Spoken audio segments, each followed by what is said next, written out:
में किसी के प्रति नफरत के भाव आए, गुस्सा आएगा, तो वो आता क्यों है? किसी के भी प्रति हम लोग जब मन चाहा नहीं होता, अनचाहा होने लग जाता है, तब गुस्सा तो आता है।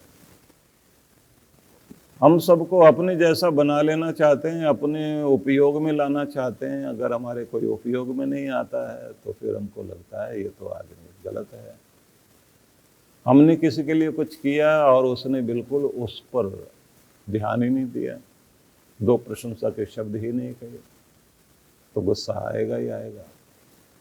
जो आप उससे अपना कुछ चाहते हैं और वो आपका पूरा नहीं हो पाता है तो आपको क्रोध आता है। बहुत सारी ऐसी बातें होती हैं जिनके कारण आपका प्रयोजन पूरा नहीं होता, तब आपको उसके प्रति गुस्सा भी आएगा, उससे आप दूर भी हटना चाहेंगे। फिर उसके लिए आप कुछ शब्द बोलने लग जाते हैं, ये तो बड़ा मतलबी आदमी है, ये तो बड़ा स्वार्थी आदमी, इसने अपना मतलब निकाल लिया, अब मुझे मतलब निकालना था तो ये भाग गया, तो मतलब वो स्वार्थी है, अब मैं बनना चाह रहा था तो इसने उसे पूरा होने नहीं दिया।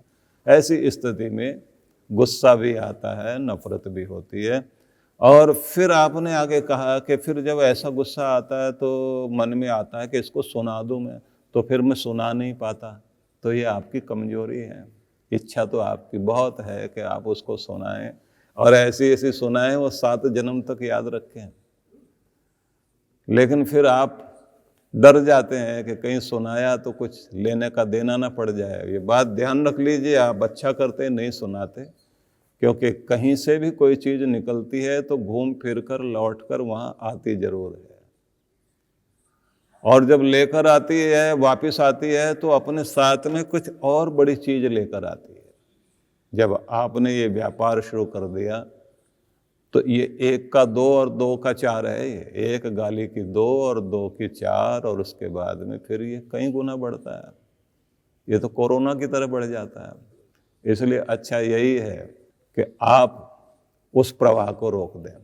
प्रवाह को रोकने का तरीका यही है, किसी ने गाली दी या किसी ने आपको कोई टैबलेट खिलाई, मिर्ची खिलाई और आप पर असर हुआ नहीं, तो उसको बड़ा गुस्सा आता है कि मैंने इतना इसको प्रभावित करने की कोशिश की और असर ही नहीं हुआ। तो दूसरे को आप जो है निस्तेज कर दें, उसके प्रवाह को रोक दें, उसकी गाली को निष्फल कर दें। तो अगर बढ़ाना चाहते हैं तो फिर तो यही है कि आप भी कोई अपने शब्दकोश में से जो ऊंची गाली वो ढूंढ के दे दीजिए।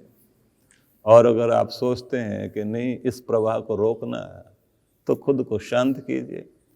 कलेक्शन सबके पास होता है गालियों का, छोटी मोटी सामान्य ढंग से चलती है, बड़ी उस समय निकलती है जब आपको लगता है कि इस समय बड़े हथियार का इस्तेमाल करना होगा।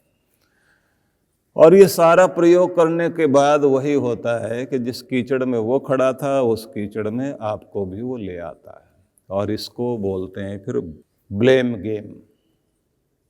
एक दूसरे को दोष लगाते रहिए और खेल खेलते रहिए, कीचड़ का खेल शुरू हो जाएगा।